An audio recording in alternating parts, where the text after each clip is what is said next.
porque vamos a ponerles el debate de Milenio. Yo no quiero esperar más. Vamos a ponerles el debate de Milenio. No, ni yo no quiero volver a ¿Lo ver. quieres volver a ver? ¿Lo quieres volver a ver? Sí, sí, sí. Sí, el debate de Milenio tiene que ver con el presupuesto. Hoy, de hecho, algo que me gusta mucho del secretario de Hacienda es que en su comparecencia dice, aquí estoy, para lo que me quieran preguntar, es momento. Y de lo más polémico que ha salido del presupuesto son las reducciones. Y cuando digo reducciones y las pongo entre comillas, no es porque no existan claramente con respecto al presupuesto del 2024, sino es porque tienen una razón bien lógica de existir y de ser. Por ejemplo, la reducción en salud. Efectivamente, la Secretaría de Salud, y es más, les voy a poner el presupuesto, espérenme tantito, si para eso lo saqué.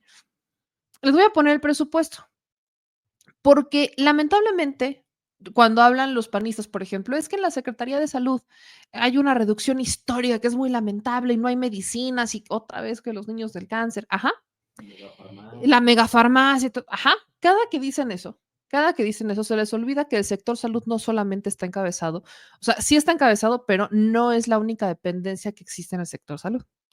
Se les olvida que el sector salud está integrado por la Secretaría de Salud, por el IMSS y por el ISSSTE. Se les olvida.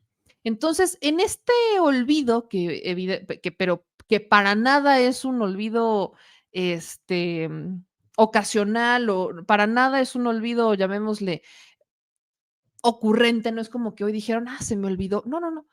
Es verdaderamente preocupante que estén intrigando y que estén incurriendo en falsedades. Y miren, aquí está el presupuesto, se los voy a poner, se los voy a proyectar en pantalla, porque aquí es donde entra, hay que saber leer también presupuestos, hermanas y hermanos, y entender que las dependencias, pues no son exclusivamente una u otra. Miren, ahí les va. Esta es la carátula, ¿no? Esta es la carátula del gasto público. Obviamente viene una justificación, viene la explicación del caso, etcétera, etcétera. Y vemos, por ejemplo, aquí, ¿no? En la Secretaría de Salud, que este es el gasto de Secretaría de Salud, si nosotros nos vemos para acá, efectivamente dice que hay una reducción de 34%. Te dice que es una reducción de 34%. Bueno, aquí es en el porcentaje real, ¿no? El porcentaje real de 34, te dice menos 34 en la Secretaría de Salud. Ok, pero sí nos acordamos que el IMSS y el ISSSTE también forman parte del sector salud. Y aquí en sector salud hay incrementos. Aquí están los incrementos del sector salud. 6 más 4, 10. Ahí están los incrementos. Los incrementos en el sector salud es en esencia, ¿qué significan? Estamos hablando de incrementos en el sector salud que en realidad es un aumento lo que tenemos, no, no una reducción. Estamos hablando que solamente, diciéndolo en términos de pesos y centavos, el aumento respecto al 2024 es de 142,949 millones de pesos. Otra vez, cerrado. 143 mil millones de pesos. O sea, esto no es una reducción. Hay 143 mil millones de pesos más que en 2024. ¿En dónde se están destinando? En el IMSS y en el ISSSTE. ¿Por qué? Es muy simple y muy sencillo. ¿Por qué se le reduce al sector salud, a la Secretaría de Salud, y el incremento lo tiene el IMSS y el ISSSTE? Porque la Secretaría de Salud es la que estaba encargada de la construcción de hospitales. En la administración de Andrés Manuel López Obrador se construyeron nuevos hospitales, hay todavía 23 pendientes por inaugurar, quedaron 23 pendientes por inaugurar, está el de Puebla, por ejemplo, etcétera, pero hubo hospitales que ya se entregaron y además se rehabilitaron. En el 2022, solo en 2022, la rehabilitación de hospitales realizada por Andrés Manuel López Obrador se habían rehabilitado nada más, y quiero insistir, solamente en 2022 se rehabilitaron 180 hospitales y centros de salud que estaban abandonados. 180 hospitales para 2022. Para, Cursos salidos de la exacto, exacto, la Secretaría de Salud. Pero, ¿cómo cierra el 2024 el presidente López Obrador? Que es cuando ya estamos viendo los contrastes.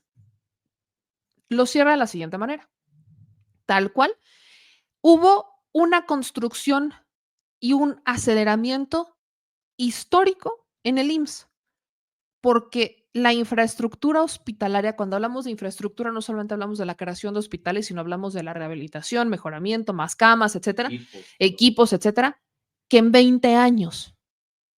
Quiero recordarles que venimos de administraciones, cuando entra Andrés Manuel López Obrador, teníamos más de 300 hospitales abandonados.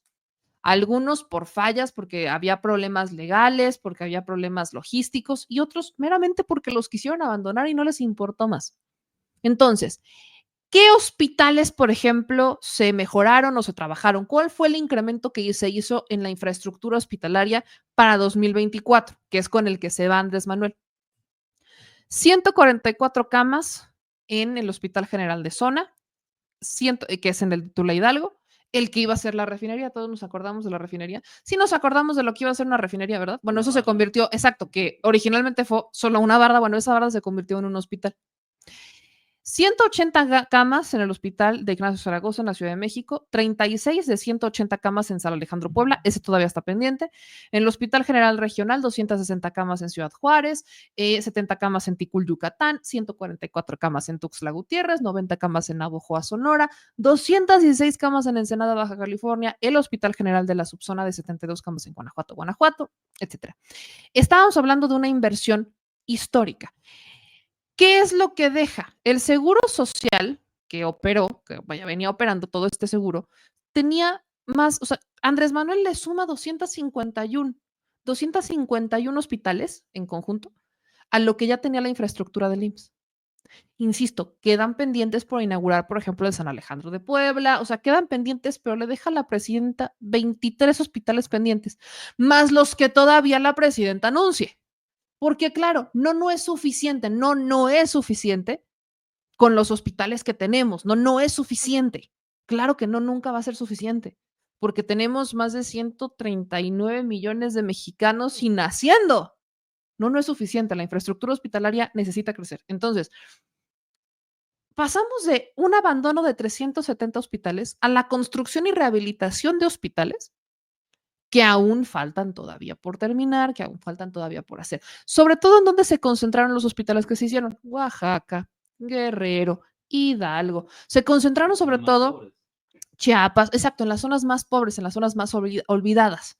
Y además en los municipios donde no pasa, pero no, donde no pasan los panistas, pero ni de reversa. Ahí. Entonces, venimos con ese cambio.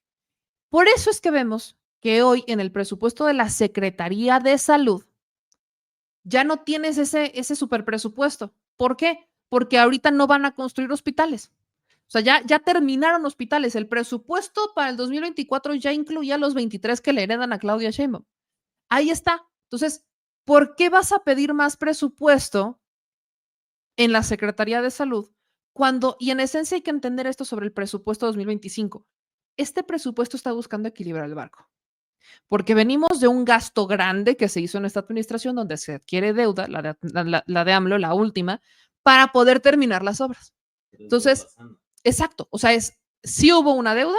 Sí, adquirimos deuda, ¿para qué? Para terminar las obras, justo para que se pudiera hacer lo que se está haciendo ahorita. Justo es la idea. Andrés Manuel adquiere la deuda, le metemos el trancazo, sí gastamos más de lo que ingresamos para poder terminar las obras, para que en 2025 hagan el ajuste. Entonces, el presupuesto que hace la presidenta es ese ajuste para regresar a la disciplina fiscal que caracterizó al gobierno de Andrés Manuel López Obrador y equilibrar otra vez el barco.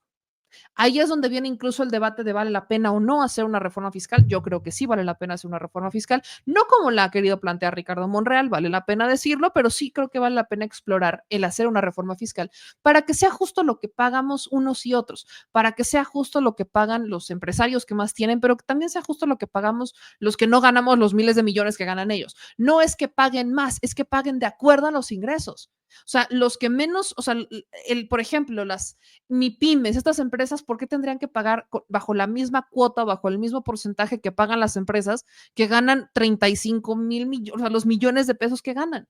No tiene sentido.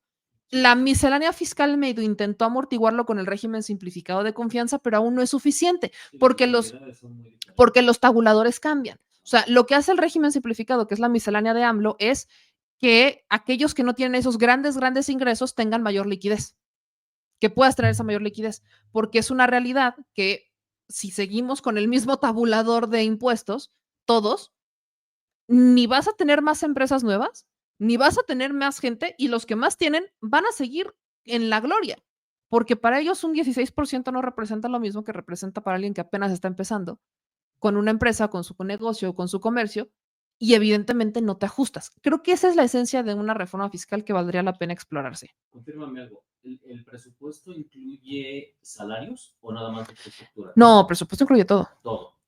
Sí, por ejemplo, cultura. Porque venían, también estaban pensando, o lo que también decían, iba a haber contrataciones. No, no va a haber. De hecho, la presidenta lo dejó muy claro. O sea, va a ver, los presupuestos ni incluyen más salarios. Podría haber contrataciones, sí, sí, podría haber contrataciones, pero nada tiene, o sea, está dentro del marco de la operación de las secretarías. Por ejemplo, hablemos de la Secretaría de Cultura. Claro, hablemos de la Secretaría de Cultura. La Secretaría de Cultura presenta una reducción también importante. Y todo el mundo se escandalizó. Y miren, yo soy de las primeras que dice cultura debe de tener mayor recurso. Siempre lo voy a seguir diciendo. Cultura, aquí en el presupuesto, presenta una reducción de el 30.8. Pero se nos olvida que en la Secretaría de Cultura estaba cargado el proyecto de Chapultepec. ¿Qué entidad pagó todo el proyecto de Chapultepec, lo que inauguraron todavía cuando estaba Andrés Manuel? La Secretaría de Cultura. Es la que lo carga. Si nos acordamos que ya lo inauguraron, ¿verdad? Ya no tienes que construir más Chapultepec, ya no hay proyecto de infraestructura en la Secretaría de Cultura. Entonces, ahí es donde, ahí te respondes el por qué la reducción en cultura. El gasto que tiene programado la Secretaría de Cultura es para los programas y las actividades que tiene proyectadas para su primer año. Quizás si en el segundo año viene un proyecto, allá vendrá en el Exacto, por eso hay que entender que este presupuesto es para ajustar. Si es año por año. O sea, es un presupuesto, vamos a ajustar porque venimos de un gasto muy fuerte en 2024 con una deuda, vamos a retomar esa disciplina fiscal, ¿no? Vamos a regresar a ese camino. Ya después veremos, preocupémonos por el del 2026. Porque ahorita no vamos a decir que no va a haber infraestructura. Por ejemplo, ¿qué programa anuncia la presidenta Claudia Sheinbaum de infraestructura? Que es el de la creación de vivienda, que está ese de quién depende. Va a estar involucrado SEDATU, pero también va a estar Infonavit. Ok. Y dijeron, no, es que SEDATU tiene una reducción horrible, que se está comprometiendo, se va a sacrificar el gasto en infraestructura en México con el presupuesto del 2025. No es cierto, tampoco es cierto. ¿Por qué? Porque en el presupuesto de SEDATU en realidad plantea 38,048 millones de pesos, que es más o menos un aumento del 183% respecto al 2024. ¿Por qué? Entre SEDATU y el Infonavit es donde se van a chutar el paquete de la creación de la construcción de vivienda social. O sea, 2 veces más. Exactamente. Pero es las ganas de solamente ir a ver el presupuesto que tiene la dependencia y no irte a ver el desglose que tienen hacia abajo. O sea, son las ganas de nada más querer ver, es que dice menos, ahí hubo una reducción. Y en el de sector salud es lo más lamentable, porque sabes que hubo una reducción en la Secretaría de Salud. Ajá, pero si nos acordamos que además está IMSS. Y en el caso, regreso al caso concreto de salud, ya no estás construyendo hospitales, pero los tienes que operar. ¿En dónde va el incremento? Estos 149,000 millones de pesos que se incrementaron en IMSS e ISSSTE no es por obra y arte del Espíritu Santo, es porque ellos son los que van a operar los hospitales que ya se construyeron. Entonces, el presupuesto lo sacas de la Secretaría de Salud, pero se lo pasas al IMSS y al ISSSTE, porque ahora son estas dos las encargadas de que estos hospitales funcionen, porque de verdad no es nada más construir y ahí dejar a ver cómo funciona, ¿no? A ver si le prendes una veladora o un cirio y a ver si funciona. No, no, no, no, o sea, de verdad, tienes que seguirles inyectando dinero. Son servicios públicos. Son servicios públicos. Sí, nos acordamos de eso, ¿verdad? Y si son servicios públicos, no los puedes ver como una empresa que eventualmente solita va a funcionar. Te digo, así lo vio el PAN. Que así es como lo ve el PAN, ¿no? El PAN ve el Tren Maya, el PAN ve todas estas obras como, es que no están dejando utilidades. Pues no, ni las van a dejar, hermanos. O sea, si estás esperando que dejen utilidades, no las van a dejar. Porque son proyectos, es infraestructura pública. Por ende ofrece un servicio, es decir, jamás las puedes ver con utilidades. A ver, el metro ni de broma deja utilidades, o sea, muchos han planteado, está subsidiado. De no estar subsidiado, no usaríamos el metro, porque sería carísimo. 20 pesos por ahí. Carísimo.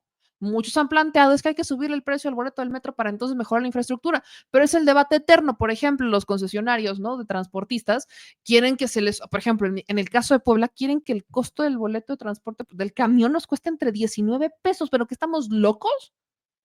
Para empezar, eso ni siquiera significa, Pues hacia el norte. ni siquiera significa que vayan a mejorar el servicio, por cierto, para empezar, es el gran mito de la historia. Pero solo estoy poniendo estos ejemplos. Dan un servicio público, nunca van a generar utilidades, no están destinadas para eso. Están destinadas para que se le invierta y mejore y den más servicios públicos. Entonces, en el gasto de salud le quitas a la Secretaría de Salud, pero se los das al IMSS-Liste. Y ojo, aún así no es suficiente. ¿Por qué? Viene el plan de IMSS Bienestar que plantea la presidenta, que inicia el presidente López Obrador, pero la presidenta lo plantea en una visión 2.0, que es, no importa si estás afiliado al IMSS, no importa si estás afiliado al ISSSTE o si estás afiliado al IMSS Bienestar. Lo que importa es que te puedas atender en cualquiera de los hospitales de estos tres. Échate esa. Porque entonces lo que necesitas tener en esos hospitales son las camas suficientes para todos. Y personal, pero es camas, equipo, personal, medicamentos, etcétera. En el caso de la megafarmacia, la propia presidenta y su equipo reconocieron que había una falla en la distribución, en el funcionamiento de la megafarmacia.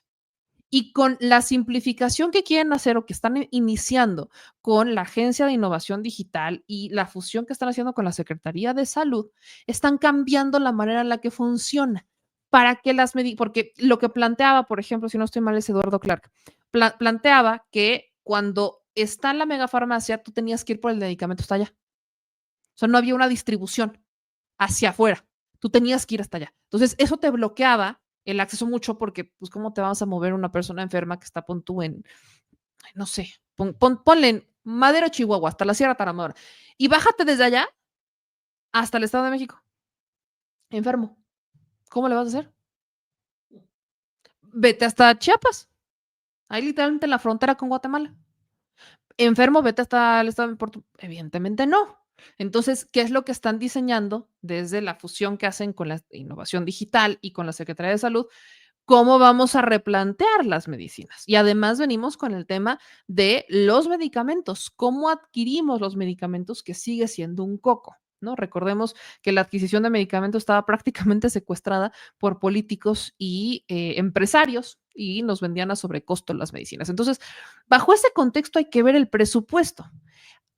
Ojo, no quiero decir que todo sea perfecto, creo que es un presupuesto muy optimista, que además plantea un crecimiento que bajo el ajuste que está haciendo, no sé si o sea, yo me quedo en esa expectativa porque también hemos visto que en el gobierno de López Obrador, cada que decían va a haber un crecimiento, las calificadoras y todo tipo de economistas decían no es cierto, no va a pasar.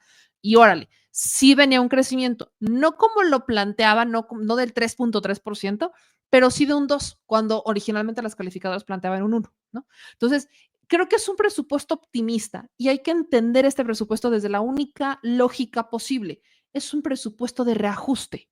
Venimos de un gran gasto del último año de AMLO y tenemos que regresar a ese ajuste de disciplina fiscal. Pero aquí también viene la magia, que es la recaudación, que es el de ingresos, porque aquí nada estamos viendo el de egresos, pero el de ingresos. La presidenta ha anunciado modificaciones en aduanas, se va a ir el fin de semana a Manzanillo, o sea, las aduanas son lo que más está captando presupuesto. Por eso es que entiendo un poco cuando dice que no está, o sea, que no se cierra la posibilidad de una reforma fiscal, pero que cree que hay posibilidades antes de llegar a la reforma fiscal. Entonces, creo que dentro de estas posibilidades es aduanas, dentro de estas mismas posibilidades está las misceláneas fiscales, dentro de estas mismas posibilidades está el recortar gastos completamente innecesarios y también la simplificación administrativa, además de pasarle lápiz bastante al presupuesto del Instituto Nacional Electoral, etcétera, etcétera. Entonces, bajo este contexto que les estoy dejando, es que se dio este debate en Milenio, donde pues, tuvimos 4 personas y pues yo se los dejo para que lo disfruten. El señor productor lo quiere volver a ver. Les adelanto que sí, intenté no, pero evidentemente ni callada ni dejada, así que tuve que tomar manos a la acción porque me interrumpían, entonces usted disculpará de antemano, ¿verdad? Pero no me justifico.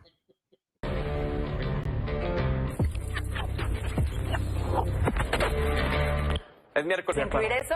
En cuanto a algo que dijo Meme, me parece completamente correcto y justificable. Hay que entender que en cuestión de seguridad y defensa sí va a haber un cambio de presupuesto, simplemente porque de entrada, en cuanto a seguridad, la Guardia Nacional pasó a la Sedena. Bueno, aquí estamos, ¿no? Pelea, pelea. Sí, sí, sí. ¿Saben qué? Me voy a quedar con Ya lo... estás hasta sudando otra vez. Es que tengo calor. Me voy a quedar con lo que dijo el de Morena al final es, cuando hay gasto no les gusta, cuando hay austeridad no les gusta, entonces nada les gusta. Cuando se apega un presupuesto a una disciplina fiscal, estamos inconformes. Vean cuántos recortes, ni siquiera para meterse a la profundidad de los recortes. Y cuando estamos hablando de un gasto que, pues sí, incurre en un endeudamiento para terminar las obras, tampoco les gusta. Todo está mal, todo está mal. ¿Saben en esencia qué es lo que sí creo que eventualmente los panistas solamente van a estar conformes con un presupuesto cuando ellos son los que lo ejerzan? Cuando socialicen las pérdidas, pero privaticen, más bien, socialicen socialicen las utilidades y privaticen no, ¿cómo era? Socialicen las pérdidas y privaticen las utilidades. Exactamente, así era. Ya estaba yo bien chocada. Se me fueron los cables. ¿Qué es lo que quieren hacer, por ejemplo, los gobiernos neoliberales? Socializan las pérdidas. Si una empresa tiene pérdidas o varias empresas tienen pérdidas, el FOBA aprueba. Pero cuando tienen utilidades, ustedes no son mías. ¿No? No son mías. Así hayan sido con dinero, son mías. Entonces ahí está justamente el ejemplo. Y bueno, insisto, hay que tener cara para hacer del pan y hablar sobre salud cuando heredaron más de 300 hospitales abandonados y encima desaparecieron Birmex. Sí nos acordamos que Birmex era fabricante de vacunas, ¿verdad? Ok. Gracias de antemano.